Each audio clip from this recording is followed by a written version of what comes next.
Welcome to wishful ಅಡುಗೆ ಮನೆ. ಇವತ್ತು ಸಜ್ಜೆಯಿಂದ ಸೂಪರ್ ರೆಸಿಪಿ ಪ್ರತಿಭಾ. ಹೌದು ಆಶಾ, ಇವತ್ತು ಸಜ್ಜೆ ಅಂದ್ರೆ ಇವಾಗ ಥಂಡಿ ದಿನಕ್ಕೆ ತುಂಬಾ ಒಳ್ಳೆ ರೆಸಿಪಿನ ನಾವು ಮಾಡ್ತಾ ಇದ್ದೀವಿ. ಬರೀ ಸಜ್ಜೆ ಇದ್ರೆ ಸಾಕು, ಇವತ್ತಿನ ರೆಸಿಪಿ ಆಗುತ್ತೆ.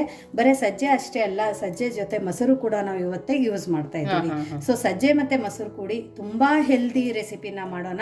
ಮತ್ತೆ ಇದ್ರ ನ್ಯೂಟ್ರಿಷನಲ್ ಬೆನಿಫಿಟ್ಸ್ ಅಂತೂ ನೀವು ಕೇಳಿದ್ರೆ ಡೈಲಿ ಸಜ್ಜೆ ತಿಂತೀರಾ.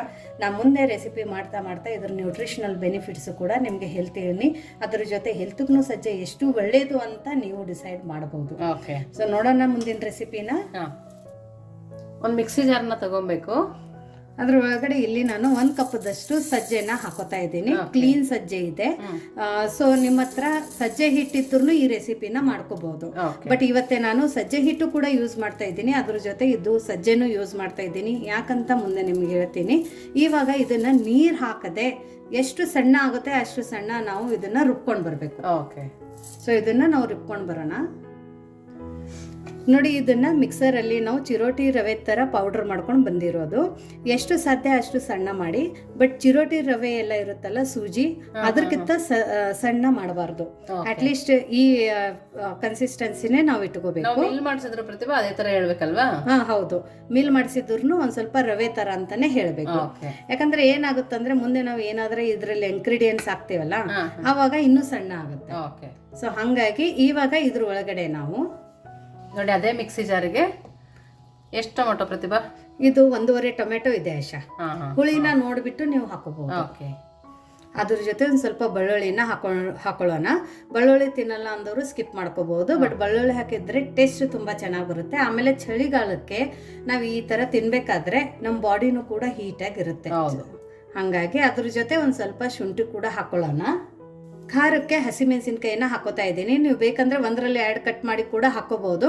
ಬಟ್ ಇದು ಚೆನ್ನಾಗಿ ನೈಸಾಗಿ ಎಲ್ಲ ಮಿಕ್ಸ್ ಆಗ್ಬೇಕಂತೇಳಿ ಸಣ್ಣದಾಗಿ ಕಟ್ ಮಾಡ್ಕೊಂಡಿರೋದು. ಸೊ ಖಾರನ ನೋಡ್ಬಿಟ್ಟು ಹಸಿಮೆಣಸಿನ್ಕಾಯಿನ ಹಾಕೊಳ್ಳಿ. ಗ್ಯಾಸ್ಟ್ರಿಕ್ ಪ್ರಾಬ್ಲಮ್ ಇದ್ದವರು ಹಸಿಮೆಣಸಿನ್ಕಾಯಿನ ಹಾಕೋಬೇಡಿ. ಇದ್ರ ಬದಲಾಗಿ ನೀವು ಇಲ್ಲಿ ಕೆಂಪು ಖಾರದ ಪುಡಿನ ಹಾಕೋಬಹುದು.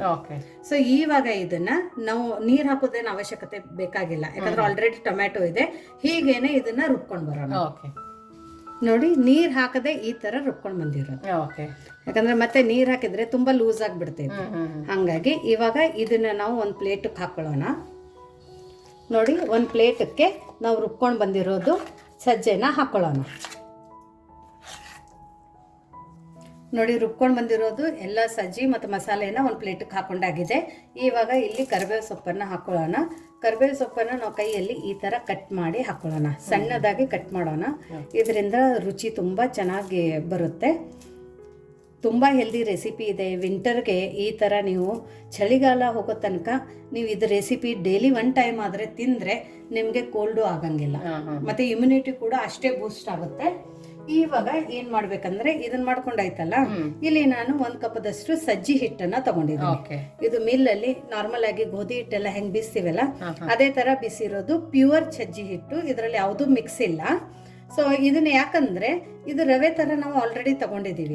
ಇದ್ರ ಒಳಗಡೆ ಸಜ್ಜೆ ಹಿಟ್ಟು ಹಾಕಿದಾಗ ಇದು ನೀಟಾಗಿ ಬೈಂಡ್ ಆಗುತ್ತೆ.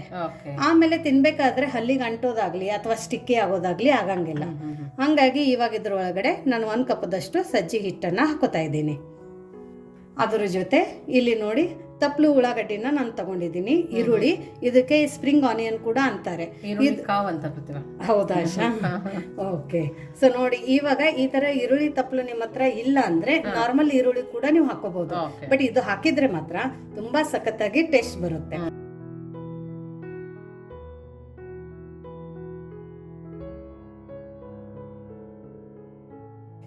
ಸೊ ನೋಡಿ, ಇದನ್ನು ಕೂಡ ನಾನು ಜಾಸ್ತಿ ಕ್ವಾಂಟಿಟಿಯಲ್ಲಿನೇ ಹಾಕೊಂಡಿದ್ದೀನಿ, ಯಾಕಂದ್ರೆ ಟೇಸ್ಟ್ ತುಂಬಾ ಸಖತ್ತಾಗಿರುತ್ತೆ. ನೋಡಿ, ಇವಾಗ ಇದಕ್ಕೇನೆ ಅರ್ಶಿಣದ ಪುಡಿನ ಹಾಕೊಳ್ಳೋಣ. ಒಂದು ಅರ್ಧ ಸ್ಪೂನಷ್ಟು ಅರ್ಶಿಣದ ಪುಡಿನ ಹಾಕೊಂಡಿರೋದು. ಅದ್ರ ಜೊತೆ ಒಂದು ಅರ್ಧ ಸ್ಪೂನಷ್ಟು ಧನಿಯಾ ಪೌಡರನ್ನು ಹಾಕೊಳ್ಳೋಣ. ಧನಿಯಾ ಪೌಡರ್ ಟೋಟಲಿ ಆಪ್ಷನಲ್ ಇದೆ. ನಿಮ್ಮ ಹತ್ರ ಧನಿಯಾ ಪೌಡರ್ ಇಲ್ಲ ಅಂದರೆ ಸಜ್ಜಿ ರುಬ್ಬೇಕಾದ್ರೆ ನೀವು ಅದರಲ್ಲಿ ಒಂದು ಅರ್ಧ ಸ್ಪೂನ್ ಧನಿಯಾ ಹಾಕಿ ಕೂಡ ರುಬ್ಕೋಬಹುದು. ಮತ್ತು ಸಜ್ಜಿದು ಮತ್ತು ಧನಿಯಾದು ಕಾಂಬಿನೇಷನ್ ತುಂಬ ಪರ್ಫೆಕ್ಟ್ ಆಗಿದೆ. ಈ ಕಾಂಬಿನೇಷನ್ ಮಾಡಿ ತಿಂದರೆ ನಮಗೆ ಏನು ಇದು ಸಜ್ಜಿ ಹಿಟ್ಟಿರುತ್ತಲ್ಲ ಅದು ರುಚಿ ಡಬಲ್ ಮಾಡುತ್ತೆ ಧನಿಯಾ. ನೋಡಿ ಇವಾಗ ಇದಕ್ಕೇನೆ 1 ಸ್ಪೂನಷ್ಟು ಮೊಸರನ್ನ ಹಾಕೊಳ್ಳೋಣ. ಮೊಸರು ಬೇಡ ಅಂದರೆ ಟೋಟಲಿ ಸ್ಕಿಪ್ ಮಾಡಿ. ನೀವು ಟೊಮೆಟೊ ಜಾಸ್ತಿ ಹಾಕಿದ್ದೀರಾ ಮೊಸರು ತಿನ್ನಲ್ಲ ಅಂದ್ರೂ ಕೂಡ ಸ್ಕಿಪ್ ಮಾಡ್ಕೋಬೋದು. ಬಟ್ ಹಾಕೋದ್ರಿಂದ ರುಚಿ ಚೆನ್ನಾಗಿ ಬರುತ್ತೆ. ನೋಡಿ ಎಳ್ಳು, ಸಜ್ಜಿ ಹಿಟ್ಟು ಅಂದರೆ ಕಂಪಲ್ಸರಿ ಎಳ್ಳನ್ನು ಹಾಕೊಂಡು ಮಾಡಿ, ಯಾಕಂದರೆ ಇದಕ್ಕೆ ತುಂಬ ಒಳ್ಳೆ ಟೇಸ್ಟ್ ಕೊಡುತ್ತೆ. ರುಚಿ ನೋಡಿ ಉಪ್ಪನ್ನು ಹಾಕೊಳ್ಳಿ. ಜಾಸ್ತಿ ಇಂಗ್ರೀಡಿಯೆಂಟ್ಸು ಬೇಕಾಗಿಲ್ಲ, ಎಕ್ಸ್ಟ್ರಾ ಯಾವುದು ಮಸಾಲೆ ಕೂಡ ಬೇಕಾಗಿಲ್ಲ. ನೀವು ಆರಾಮಾಗಿ ಮನೆಯಲ್ಲಿ ಸಜ್ಜಿ ಇದ್ರೂ ಕೂಡ ಈ ರೆಸಿಪಿನ ಮಾಡ್ಕೊಂಡು ತಿನ್ಬೋದು. ಸಜ್ಜಿ ಹಿಟ್ಟು ಇಲ್ಲ ಅಂದ್ರೂ ನೀವು ನಾ ಹೆಂಗೆ ಸಜ್ಜಿನ ತೋರಿಸ್ದಲ್ಲ ಅದೇ ಥರನೇ ನೀವು ರುಬ್ಬಿಟ್ಟು ಅಥವಾ ರಾತ್ರಿ ನೆನೆಸ್ಬಿಟ್ಟು ಬೆಳಗ್ಗೆ ರುಬ್ಬಿ ಕೂಡ ಈ ರೆಸಿಪಿನ ಮಾಡ್ಕೋಬಹುದು. ಒಂದು ಸ್ವಲ್ಪ ಇಲ್ಲ ನಾವು ಗೋಧಿ ಹಿಟ್ಟು ಹಾಕೋತೀವಿ ಲೂಸ್ ಆಗುತ್ತೆ ಸಜ್ಜಿ ನೆನೆಸಿ ರುಬ್ಬೇಕಾದ್ರೆ ಅಂದರೆ ನೀವು ಗೋಧಿ ಹಿಟ್ಟು ಜೊತೆ ಬೇಕಂದ್ರೆ ಒಂದು ಸ್ವಲ್ಪ ಕಡಲೆ ಹಿಟ್ಟು ಕೂಡ ಸೇರಿಸ್ಕೋಬಹುದು, ಅಕ್ಕಿ ಹಿಟ್ಟು ಕೂಡ ಹಾಕೋಬಹುದು. ಬಟ್ ತುಂಬಾನೇ ಹೆಲ್ದಿಯಾಗಿ ನಾವು ಮಾಡ್ಕೋಬೇಕು ಅಂದಾಗ ನೀವು ಇದ್ರ ಒಳಗಡೆ ಪ್ಯೂರ್ ಬರೇ ಸಜ್ಜಿ ಮತ್ತೆ ಸಜ್ಜಿ ಹಿಟ್ಟನ್ನ ಬೆಳೆಸ್ಬಿಟ್ಟು ಮಾಡ್ಕೊಳ್ಳಿ. ಸೊ ಇನ್ನೊಂದಂದ್ರೆ ಇವಾಗ ಸಜ್ಜಿ ಚಳಿಗಾಲಕ್ಕಂತೂ ಒಳ್ಳೆಯದೇ ಇದೆ.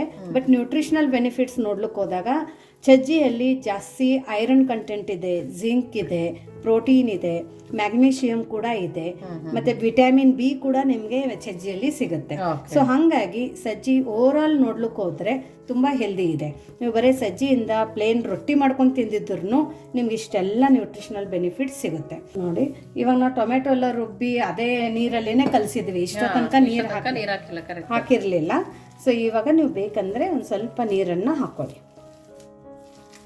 ಮತ್ತೆ ಇದು ಲಟ್ಸೋ ಟೆನ್ಷನ್ ಇಲ್ಲ, ಏನಿಲ್ಲ, ಡೈರೆಕ್ಟ್ ನಾವು ಇದನ್ನ ತವೆ ಮೇಲೆ ಹಾಕೋಬಹುದು. ಜಾಸ್ತಿ ನೀರು ಎಳೆಯುತ್ತಾ ಪ್ರತಿಭಾ? ಇಲ್ಲ ಆಶಾ, ಜಾಸ್ತಿ ಏನು ನೀರು ಬೇಕಾಗಲ್ಲ. ಕೆಲವೊಂದೊಂದ್ಸರ್ತಿ ಸಜ್ಜೆ ಮೇಲೂ ಡಿಪೆಂಡ್ ಆಗುತ್ತೆ. ನೋಡಿ ಇವಾಗ ಇದ್ರದ್ದಿಷ್ಟು ಉಂಡೆನ ಮಾಡ್ಕೊಂಡಿರೋದು, ಉಂಡೆನ ಮಾಡ್ಕೊಂಡ್ಬಿಟ್ಟು ಇವಾಗ ಇದು ಡೈರೆಕ್ಟಾಗಿ ಬಿಸಿ ಬಿಸಿ ತವೆ ಮೇಲೆ ಹಾಕೋಬೇಕು. ನೋಡಿ ಇಲ್ಲಿ ತವಿ ತುಂಬಾ ಚೆನ್ನಾಗಿ ಬಿಸಿಯಾಗಿದೆ. ಇಲ್ಲಿ ನಾನು ಕಬ್ಬಣದ ತವಿನೇ ಯೂಸ್ ಮಾಡಿರೋದು. ಸೊ ಕಬ್ಬಣದ ತವಿಯಲ್ಲಿನೂ ಕೂಡ ತುಂಬಾ ಚೆನ್ನಾಗಿ ಬರುತ್ತೆ. ಇಲ್ಲಿ ನೋಡಿ ಒಂದು ಸ್ವಲ್ಪ ನಾನು ಎಣ್ಣೆನ ಹಾಕೊಂಡಿದ್ದೀನಿ. ನೋಡಿ ಇವಾಗ ನಾವು ಮಾಡ್ಕೊಂಡು ಇಟ್ಕೊಂಡಿದ್ವಿಲ್ಲ ಉಂಡೆ, ಅದನ್ನ ಹಾಕೊಳ್ಳೋಣ. ಇದನ್ನ ಹಾಕೋಬೇಕಾದ್ರೆ ಸ್ಪ್ರೆಡ್ ಮಾಡಬೇಕಾದ್ರೆ ಸ್ವಲ್ಪ ಕೈಗೆ ತಣ್ಣೀರಲ್ಲಿ ಬೌಲಲ್ಲಿ ಎದ್ದು ಬಿಟ್ಟು ಈ ತರ ಮಾಡ್ಕೋಬೇಕು. ಪ್ರತಿಭಾ ನಮ್ಗೆಲ್ಲ ತವ ಮೇಲೆ ಮಾಡಕ್ಕೆ ಕಷ್ಟ ಆಗುತ್ತೆ.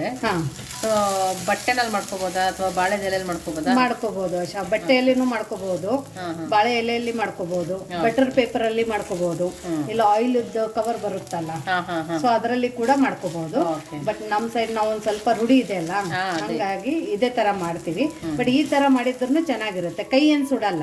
ಫ್ಲೇಮ್ ಅನ್ನ ತವೆ ಕಾಯ್ದ ನಂತರ ಎಣ್ಣೆ ಹಾಕೊಂಡಿರ್ತೀವಲ್ಲ ಅವಾಗ ಫ್ಲೇಮ್ ಫುಲ್ ಲೋ ಫ್ಲೇಮ್ ಅಲ್ಲಿ ಇಟ್ಕೊಂಡು ಇದನ್ನ ಹಾಕೋಬೇಕು. ಸೊ ನೋಡಿ ಇದೇನು ತುಂಬಾ ತೆಳುವಾಗಿ ಮಾಡ್ಕೊಳ್ಳೋ ಅವಶ್ಯಕತೆ ಇಲ್ಲ, ಸ್ವಲ್ಪ ದಪ್ಪನೇ ಇರ್ಲಿ. ನೋಡಿ ಇವಾಗ ಇದನ್ನ ಚೆನ್ನಾಗಿ ಬೈಲಿ ಅಂತೇಳಿ ಆಶಾ ಮಧ್ಯದಲ್ಲಿ ಈ ತರ ತೂತಗಳನ್ನ ಮಾಡ್ಕೊಳ್ಳೋಣ, ಒಂದ್ 4-5. ಇದಕ್ಕೆ ನಮ್ಮ ಸೈಡು ಸಜ್ಜಿ ಹಿಟ್ಟಿಂದು ತಾಲಿಪಿಟಿ ಅಂತ ಕರಿತೀವಿ ಆಶಾ. ಸಜ್ಜಿ ರೊಟ್ಟಿ, ಮಸಾಲೆ ಸಜ್ಜಿ ರೊಟ್ಟಿ. ಇದು ಸುತ್ತಾನು ಎಣ್ಣೆ ಹಾಕೊಳ್ಳೋಣ, ಮಧ್ಯದಲ್ಲೂ ಎಣ್ಣೆ ಹಾಕೊಳ್ಳೋಣ. ಆಮೇಲೆ ಒಂದು ಸ್ವಲ್ಪ ಎಳ್ಳನ್ನು ಇಲ್ಲಿ ಉದುರಿಸ್ಕೊಳ್ಳೋಣ. ನೋಡೋಕೆ ಕೂಡ ಎಷ್ಟು ಚೆನ್ನಾಗಿ ಕಾಣಿಸ್ತದೆ ನೋಡಿ, ತುಂಬ ಚೆನ್ನಾಗಿ ಅನಿಸುತ್ತೆ. ತಿನ್ನೋಕ್ಕೂ ಬಾಯಲ್ಲಿ ಕ್ರಂಚಿನೆಸ್ ಬರುತ್ತೆ. ಹಿಂಗೆ ಹಾಕೊಂಡು ಸ್ವಲ್ಪ ಪ್ರೆಸ್ ಮಾಡಿ, ಯಾಕಂದ್ರೆ ಹಿಟ್ಟು ಹಸಿ ಇರುತ್ತಲ್ಲ ಅವಾಗ್ಲೇನೆ ಹಾಕೋಬೇಕು.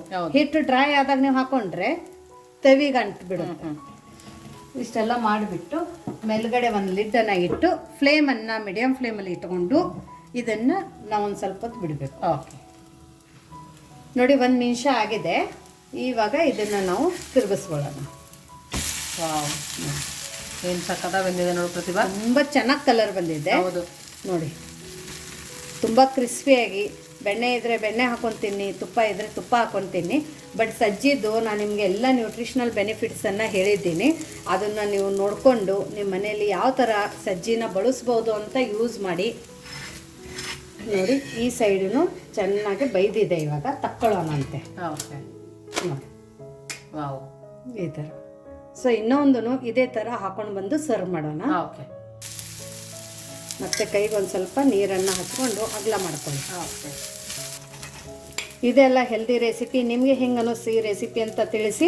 ಅದ್ರ ಜೊತೆ ನೀವು ನಿಮ್ಮ ಮನೆಯಲ್ಲಿ ಸಜ್ಜೆ ಹಿಟ್ಟಿಂದ ಬೇರೆ ಥರ ಯಾವುದಾದ್ರೂ ರೆಸಿಪಿನ ಮಾಡ್ತಾ ಇದ್ದರೆ ನಮಗೆ ಕೂಡ ಕಮೆಂಟ್ ಮೂಲಕ ತಿಳಿಸಿ. ಇನ್ನೂ ನೀವು ಯಾರು ನಮ್ಮದು ವಾಟ್ಸಪ್ ಗ್ರೂಪ್ ಲಿಂಕನ್ನು ಜಾಯ್ನ್ ಆಗಿಲ್ಲ ಅಂದರೆ ವಿಶ್ಫುಲ್ ಅಡುಗೆ ಮನೆ ವಾಟ್ಸಪ್ ಗ್ರೂಪ್ ಲಿಂಕನ್ನು ಜಾಯ್ನ್ ಆಗೋದನ್ನು ಮರಿಬೇಡಿ. ನಿಮ್ಗೆ ಏನೇ ಕ್ವೆರೀಸ್ ಆಗಲಿ ಡೌಟ್ಸ್ಗಳಾಗಲಿ ಇದ್ದರೆ ಅಲ್ಲಿ ಕೂಡ ನೀವು ನಮ್ಮ ಜೊತೆ ಕಮ್ಯುನಿಕೇಟ್ ಮಾಡ್ಕೋಬೋದು. ಸೊ ಇದನ್ನು ನಾವು ಬೇಯಿಸ್ಕೊಂಡು ಬರೋಣ. ಇದನ್ನು ಕೂಡ ತಿರುಗಿಸ್ಕೊಳ್ಳೋಣ. ನೋಡಿ ಇದು ಕೂಡ ರೆಡಿಯಾಗಿದೆ. ಇವಾಗ ಇದನ್ನು ಬಿಸಿ ಬಿಸಿಯಾಗಿ ಸರ್ವ್ ಮಾಡೋಣ. ನೋಡಿ ನಮ್ಮದು ಬಿಸಿ ಬಿಸಿ ಸಜ್ಜಿ ಹಿಟ್ಟಿಂದು ಬ್ರೇಕ್ಫಾಸ್ಟ್ ಲಂಚ್ ಡಿನ್ನರ್ ಯಾವಾಗ ಬೇಕಾದ ತಿನ್ಬೋದು. ಲಂಚ್ ಬಾಕ್ಸ್ ಕೂಡ ಹಾಕ್ಬೋದು. ಹೌದು, ಹಾಕ್ಬೋದು. ಸೊ ಏನೂ ವರೀಸ್ ಇಲ್ಲ. ಕಣ್ಣು ಮುಚ್ಚಿ ಎಷ್ಟು ಬೇಕೋ ಅಷ್ಟು ತಿನ್ಕೋಬೋದು. ರುಚಿಯಲ್ಲಂತೂ ತುಂಬ ಸಖತ್ತಾಗಿರುತ್ತೆ, ತುಂಬ ಟೇಸ್ಟಿಯಾಗಿ ಕೂಡ ಇರುತ್ತೆ. ಮತ್ತು ನೋಡಿ ನಾವು ಬರೀ ಹಿಟ್ಟು ಹಾಕಿದರೆ ಈ ಥರ ಪಟ ಅಂತ ಮುರಿತಿರ್ಲಿಲ್ಲ ಆಶಾ. ಅವಾಗ ತಿನ್ಬೇಕಾದ್ರೆ ಜಾಸ್ತಿ ಕಚ್ಚೋ ಅವಶ್ಯಕತೆ ಇವಾಗ ನಮ್ಗೆ ಬೀಳಲ್ಲ. ಸೊ ಈ ಥರ ಮಾಡ್ಕೊಂಡಿದ್ರೆ ನೋಡಿ. ಇವಾಗ ಇದನ್ನ ನೀವು ಬೇಕಂದ್ರೆ ಬೆಣ್ಣೆ ಹಾಕೊಂಡು ತಿನ್ಬೋದು, ತುಪ್ಪ ಹಾಕೊಂಡು ತಿನ್ಬೋದು, ಕೆಚಪ್ ಜೊತೆ ತಿನ್ಕೋಬೋದು, ಉಪ್ಪಿನಕಾಯಿ ಜೊತೆ ಅಂತೂ ತುಂಬ ಚೆನ್ನಾಗಿರುತ್ತೆ. ಬಟ್ ನಾವು ಇದನ್ನ ಮೊಸರಿನ ಜೊತೆ ತಿಂತೀವಿ. ನೋಡಿ ಈ ಥರ ಮೊಸರನ್ನು ತಗೊಂಡು ಇದ್ರ ಮೇಲ್ಗಡೆ ಬೇಕಂದ್ರೆ ಕಡಲೆ ಬೀಜದ ಚಟ್ನಿ ಪುಡಿ ಹಾಕೋಬಹುದು, ಅಥವಾ ಒಂದು ಸ್ವಲ್ಪ ಕೆಂಪು ಖಾರದ ಪುಡಿನ ಹಾಕೋಬಹುದು. ಹಾಕೊಂಡ್ಬಿಟ್ಟು ಇದನ್ನು ನೀವು ತಿನ್ಬೋದು. ಸೊ ನೋಡಿ ಬರೀ ಮುಟ್ಟಿದ್ರೆ ಸಾಕು, ಕಟ್ಟಾಗುತ್ತೆ. ಅಷ್ಟೇ ಸಾಫ್ಟಾಗಿ ಕೂಡ ಇದೆ. ನೀನು ಯಾವತ್ತಾದ್ರೂ ತಿಂದಿದ್ದೀಯ ಆಶಾ? ಇಲ್ಲ ಪ್ರತಿಭಾ. ನೋಡಿ ಆಶಾ. ಸೊ ನೋಡಿದ್ರಲ್ಲ, ನ್ಯೂಟ್ರಿಷನಲ್ ಬೆನಿಫಿಟ್ಸ್ ನೋಡಿದ್ರ, ಹೆಲ್ತ್ ಬೆನಿಫಿಟ್ಸ್ ಕೂಡ ನೋಡಿದ್ದೀರಾ. ಮಾಡೋದಂತೂ ತುಂಬ ಈಸಿಯಾಗಿದೆ. ಟೇಸ್ಟು ಸೂಪರ್ ಆಗಿದೆ ಪ್ರತಿಭಾ. ಚೆನ್ನಾಗಿದೆ ಆಶಾ. ಎಳ್ಳು ಅದೆಲ್ಲ ಸಿಗ್ತಾ ಇದೆಯಾ ಬಾಯಲ್ಲಿ? ಎಲ್ಲ ಕ್ರಂಚಾಗಿ ಸಿಗ್ತಾ ಇದೆ. ಆ ಸಜ್ಜೆ ಟೇಸ್ಟೇ ತುಂಬ ಚೆನ್ನಾಗಿ ಬರ್ತಾ ಇದೆ. ನೋಡಿ ಹಾಗೆ ಕೂಡ ತಿನ್ಕೋಬಹುದು. ನೀವು ನಂಬಂಗಿಲ್ಲ, ಅಷ್ಟು ಚೆನ್ನಾಗಾಗಿದೆ. ಒಂದು ಸರ್ತಿ ಮಾಡಿ ನೀವು ವಾರಕ್ಕೆ ಇದನ್ನು 3-4 ಸರ್ತಿ ಮಾಡ್ಕೊಂಡು ತಿಂತೀರಾ. ಅಷ್ಟು ಒಳ್ಳೆ ರೆಸಿಪಿ ಇದೆ, ಅಷ್ಟು ಹೆಲ್ದಿ ರೆಸಿಪಿ ಇದೆ. ಸೊ ಇಡೀ ಸಜ್ಜೆಯಿಂದನೂ ಕೂಡ ನಾವು ಈ ಥರ ಒಂದು ಹೆಲ್ದಿ ರೆಸಿಪಿನ ಯಾವ ಥರ ಮಾಡೋದು ಅಂತ ನೋಡಿದ್ದೀರಾ. ಮತ್ತೆ ಸಿಗೋಣ ನಾವು ಇದೇ ಥರ ಹೊಸ ಹೊಸ ರೆಸಿಪಿ ಜೊತೆ ವಿಶ್ಫುಲ್ ಅಡುಗೆ ಮನೆಯಲ್ಲಿ. Thank you.